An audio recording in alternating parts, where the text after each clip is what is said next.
Today, at the court session that Nnamdi Kanu has been tried, Nnamdi Kanu exploded and shouting on top of his voice that Nigerians don't know what law is, and even said that you wonder why God cursed you black people. Where and how is he being tried when the Supreme Court had actually asked him to go? He said they should show him where it is stated that he can be tried after Supreme Court had, acquitted him. So a lot has been said regarding this issue, and I just want to play back this video for you so that you would watch yourself, and I would also take some reactions and some comments regarding this issue. Again, we have consistently called for Nnamdi Kanu's release. There's virtually no reason why he's still being held in captivity.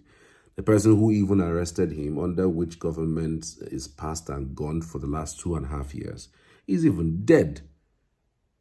He's dead, 6 feet beneath. It makes no sense under the sun why this guy is still being held in captivity. I am stunned to my bones why this guy is still being held. I'm stunned. I'm really stunned. If anybody had told me that this guy was still being held in captivity even up until now, I'll be shocked. So, in fact, I would have even bet my money that within 2 or 3 months of Tinubu's ascendance to office, he would have been released. And given what is even going on right now, the at a Christian-Muslim conundrum that Trump has even raised alarm on, and even threatening to strike certain locations in the north. It looks like the presidency don't look the way of Kanu, seeing that Kanu is a Christian and he is a Muslim. We're talking about Christian persecution, and they don't even looking at that is an issue. Then the judge says he's going to give his judgment on the matter on November 20. November 20 is just November 20 is just in another maybe 14 days or less than that. Yeah, another 14 days. Oh yeah, 13 days. Today is the 7th. We would see the judgment that this court would actually give. I would like to see what they would do at the end of the day.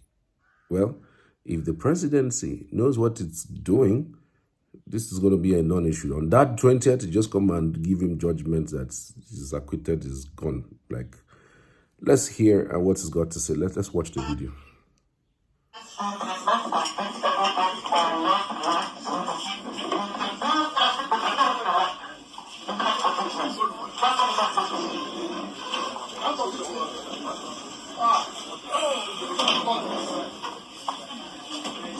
Do something, do it.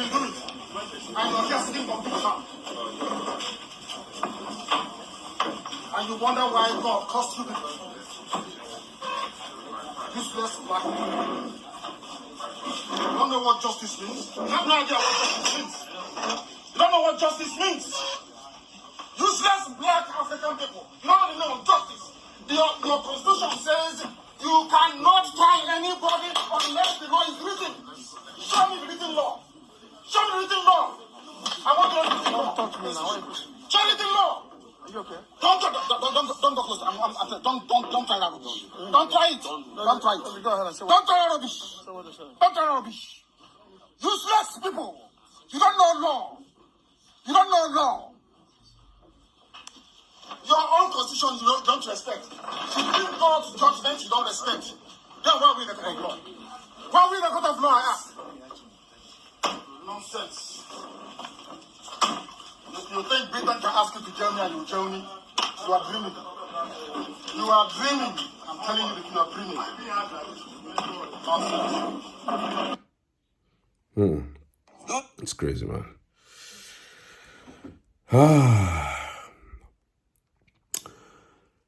Nnamdi Kanu spoke fearlessly in courts today before Justice John Soho, challenging the Nigerian judiciary and questioning the legality of the charges brought against him.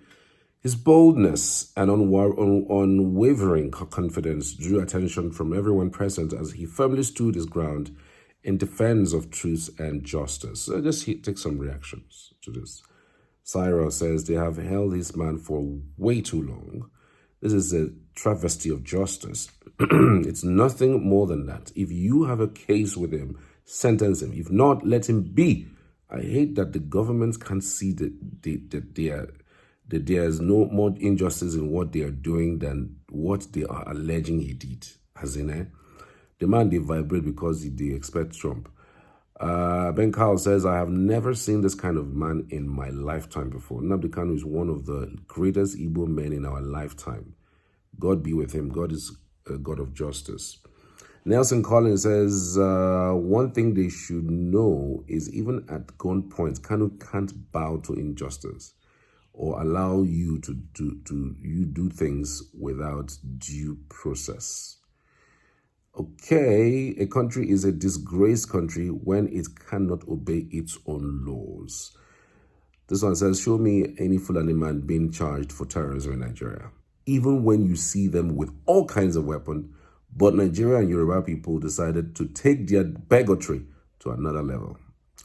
Oracle of Hard Truth says they don't know law and can't even obey their own constitution. It's obvious that they have a different law for an Igbo man.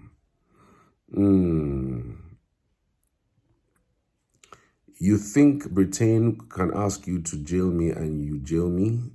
This case is bigger than the judge and Tinubu himself.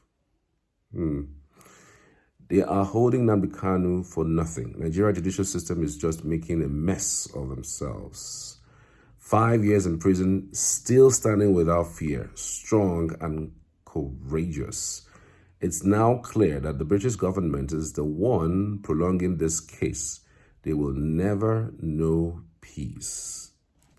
Oh, well, see, just because Nnamdi Kanu said, you think Britain would ask you to jail me and you would jail me, doesn't mean that Britain is involved. I don't know, but I just feel he said a lot in anger. I mean, he's a black man. If you say useless black people, you are also abusing yourself now.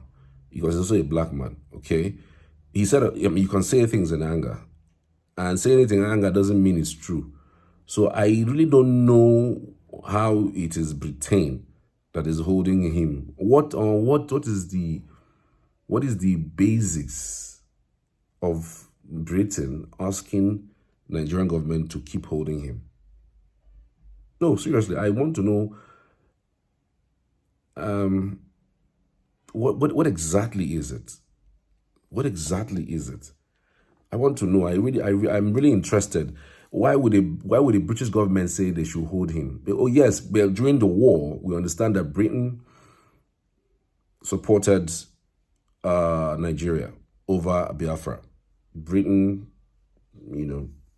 Western powers basically supported Nigeria over Biafra because they thought that if Nigeria is together, it would be to the advantage. I mean, Britain doesn't go to places where they don't have advantage. But I thought that if we had Biafra, Nigeria would have been better. Biafra would have been better. I think we would have been a better countries, two countries, if we largely went our separate ways. I'm telling you. Because this marriage was forced, and our cultures are far different. I've traveled the north, I've been to Plateau, I've been to Yobe, I've been to Adamawa, I've been to Gombe. And for the life of me, the culture there and the ones here are two different things. They are better off their country, and we're better off our country. I'm serious. I mean, I don't understand why a Biafran would, okay, look at it from the premise of the fact that they have a Sharia law that supersedes the Nigerian constitution. Everybody runs with Sharia law. They practice Sharia law right under our noses. And no matter who you are, whether you're a Christian, they try you using their Sharia law. But in the southern part of the country, the Biafra side of the country, there's nothing like Sharia law. They don't. It's just not working. And I'm saying that I dare say, when people accept certain cultures and tradition, it helps for clear-cut development. We don't accept a lot of culture and tradition that happens there. They don't accept our culture over there. Why don't we just cut it off and let people just go their separate ways? Why? No. I'm serious about it. It's just terrible. I'm so pissed. And I will waiting for 20th of November to see what happens, really. I'm really waiting for it. But it's long overdue. This guy should go his way. As simple as that.